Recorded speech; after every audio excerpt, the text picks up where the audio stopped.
Namaskar. Good afternoon, my dear young souls and all the TEDx, millions of followers of TEDx talks all over the world. First of all, let me thank BITS Pilani for giving me this very prestigious TEDx platform for sharing my views, my revelation with the whole world. Friends, I am a doctor by profession. Politics has never been my final destination.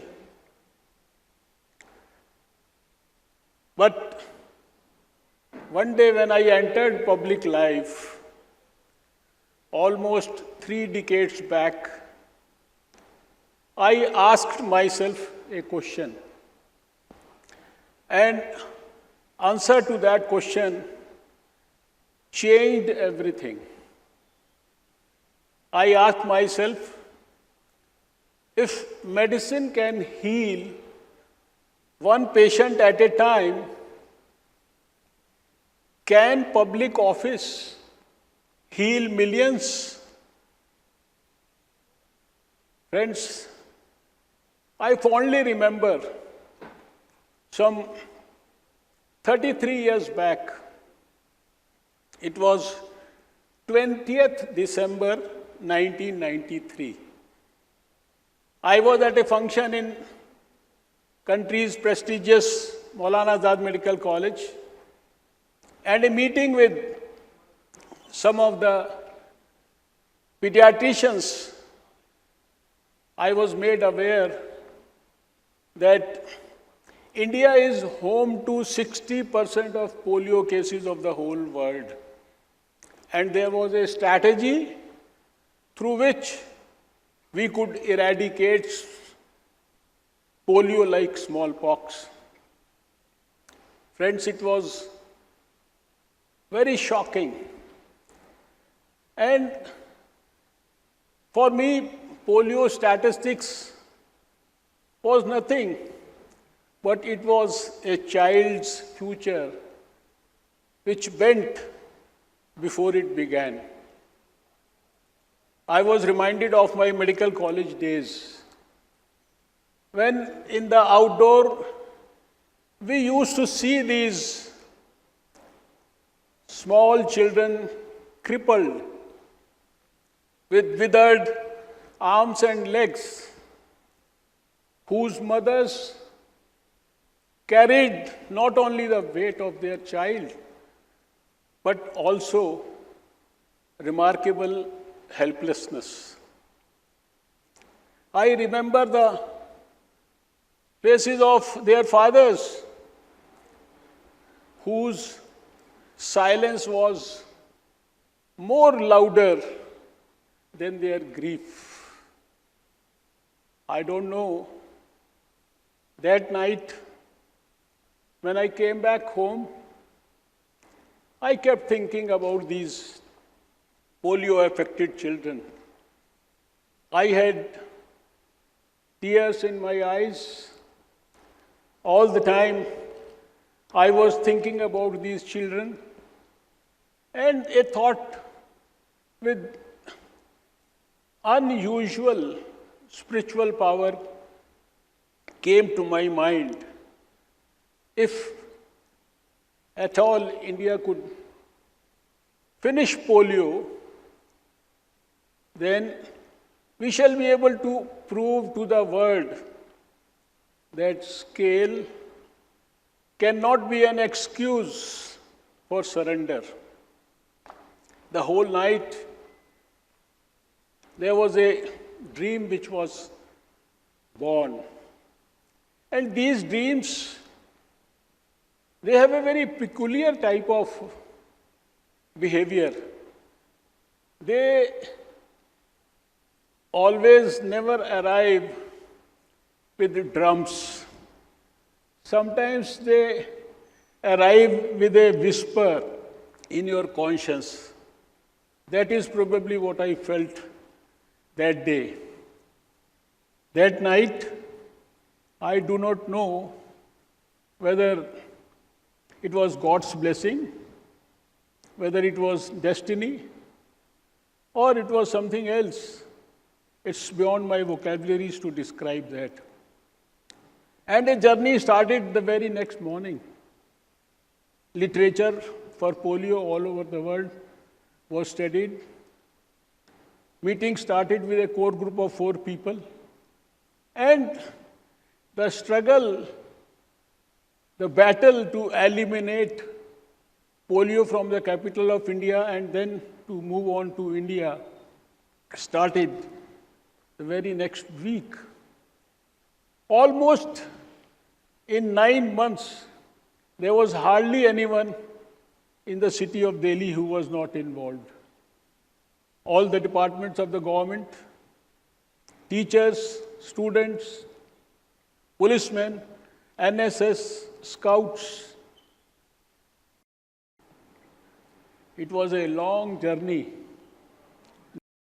At the end of 9 months, on 2nd of October 1994, we saw success. In spite of the fact that plague had plagued the city of Delhi just before 2nd of October. And for that plague also, our school children who had become polio-sanics, every school child, every polio-sanic was given a homework before 2nd of October to ensure the mobilization of at least 10 mothers of these young children to the polio kendra. And it resulted in huge success. I remember a child who brought 346 children to the polio kendra. When we saw success in Delhi, 1.2 million children immunized on the same day at the same time. This whole program was replicated in India. There is a long story behind that preparation also. And when in 1995, India could do it successfully, immunizing 134 million children on the same day through 6 lakh polio kendras all over the country. Everyone in the neighboring countries was also enthused.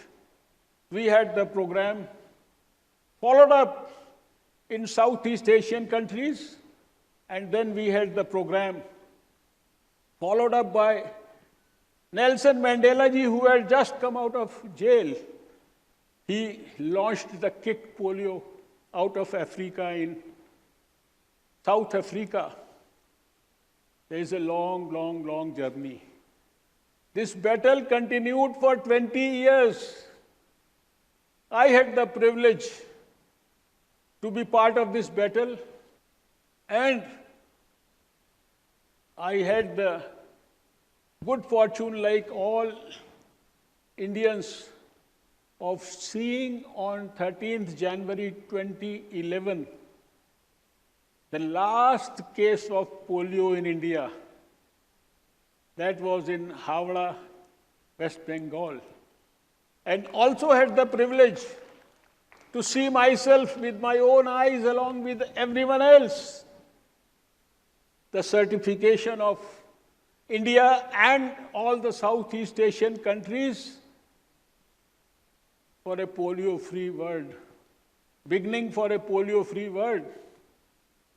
And you'll be happy to know that in this journey of 20 years, from being the health minister of the capital of India in 1993, I had suddenly become the union health minister in 2014. Friends, this triumph, this victory against polio, it was not a victory of one single individual. It was a victory of an awakened India, our country. It was the victory of every health worker who walked an extra mile. It was the victory of every volunteer, of hundreds of NGOs who had participated and cooperated in the campaign, who had put their heart and soul into the success of the program. It was the victory of all the parents who said yes. It was the victory of all the children who were protected. And it was the victory of all the institutions who worked relentlessly, selflessly, sincerely, and who could ensure that we are fighting against despair, and we will certainly, they had the perseverance to feel that we will have success. Friends, this was the first part of my journey about which I thought I will share this with you today. Then, many years later, I know that most of the people who are here, you were all not born when the dream for a polio-free India had started working. But I am sure that each one of you has seen COVID. Years later, COVID came. And in COVID, we could feel that public health requires not only resolve, but it also requires humility. When COVID came to India, it did not come to a small, manageable nation state. It came to a civilization of 145 crore people, where in our country there was diversity, there was density, the whole country had unequal conditions, and there was restlessness, there was aspiration. And in a country where public health doesn't mean only medicines, it means logistics, it means scale, and it means so many other parameters that you have to take care of. When we saw the first wave of COVID,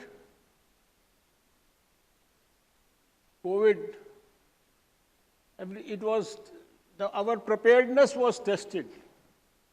But when we saw the second wave of COVID, it tested the real soul of this country.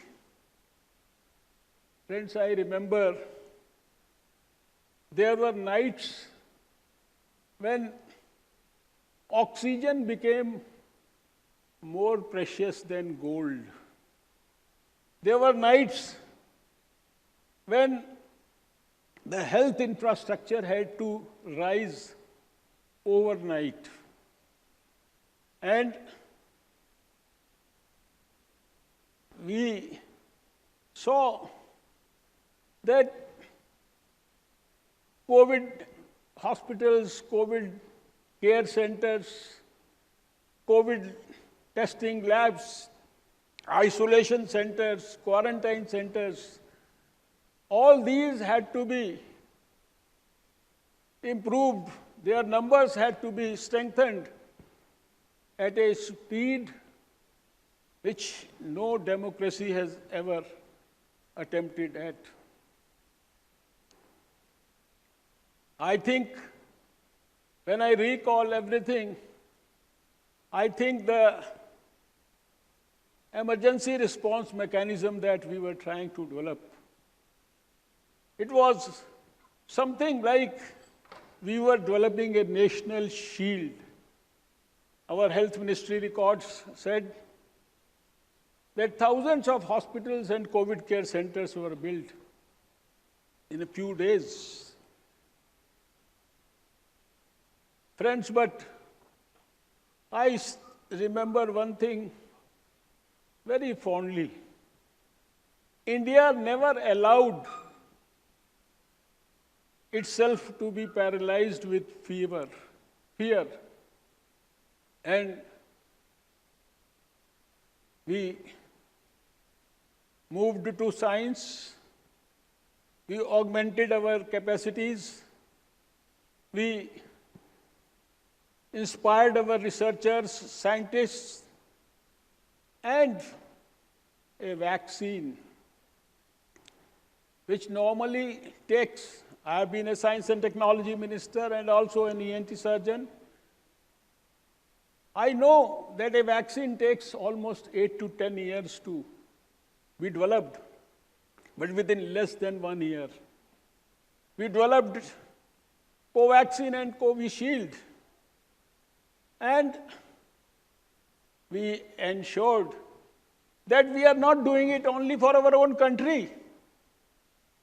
We also ensured the vaccine production for many other countries of the whole world. Friends,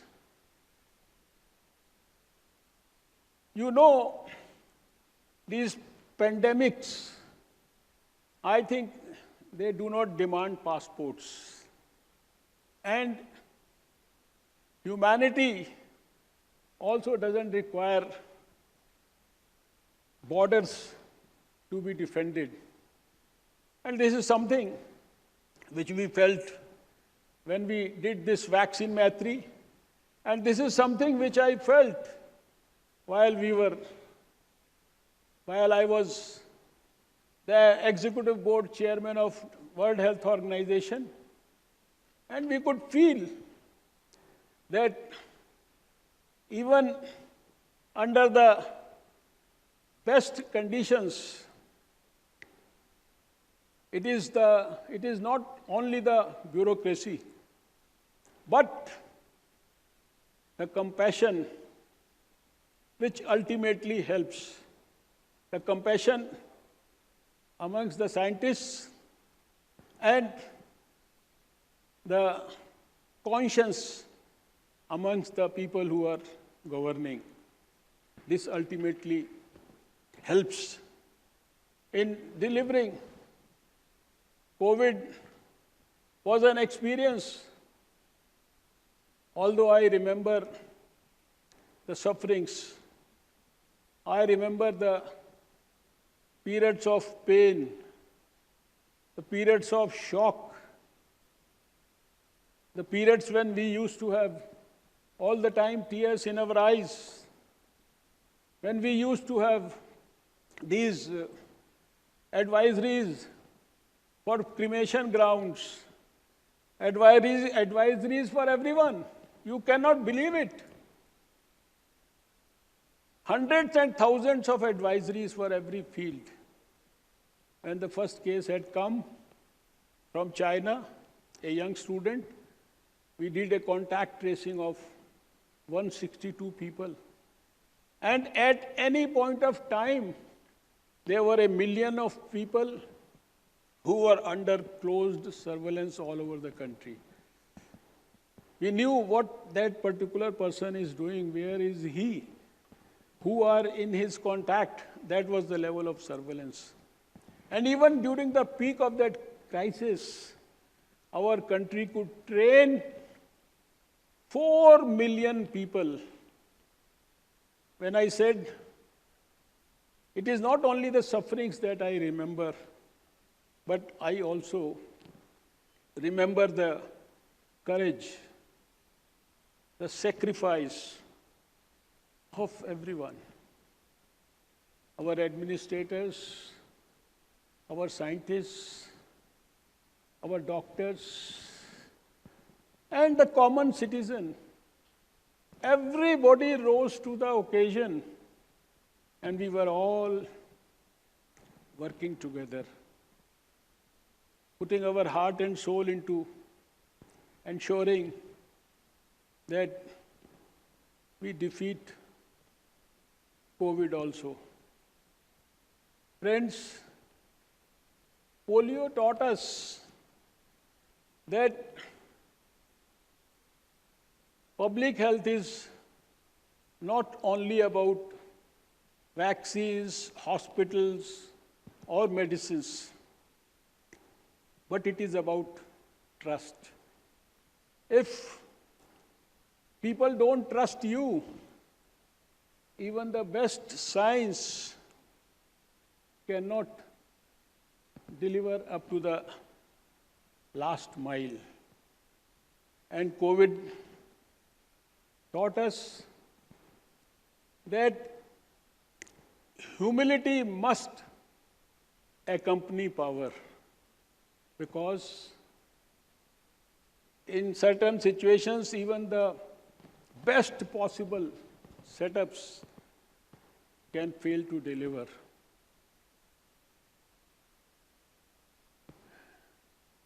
Hospital settings, we feel a country cannot be healed only through hospitals.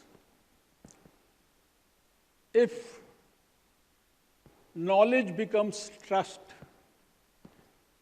and trust becomes action, and if action becomes movement, then only public health can succeed. Friends, there is so much to talk about COVID. Time doesn't permit.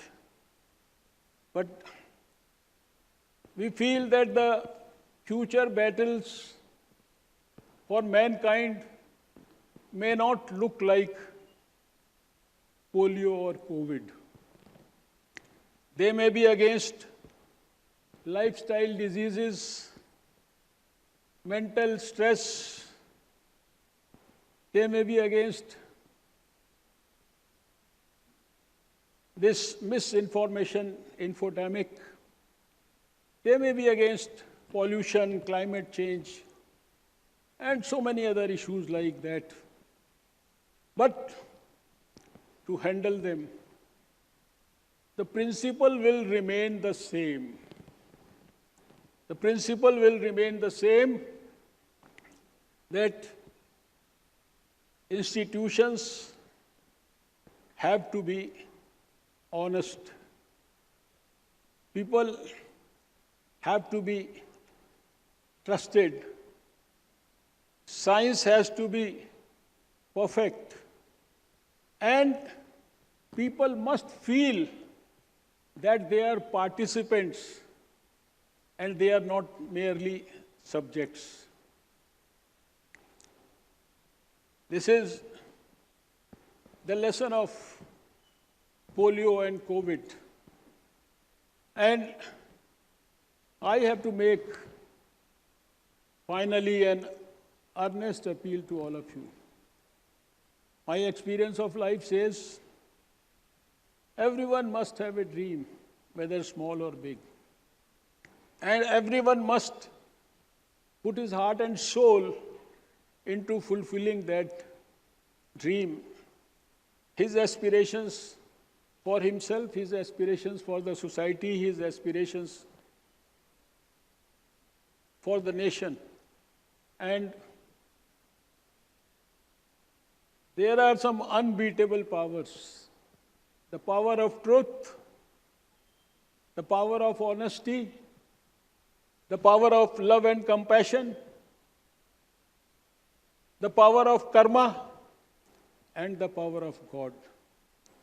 We should have absolute faith in these powers.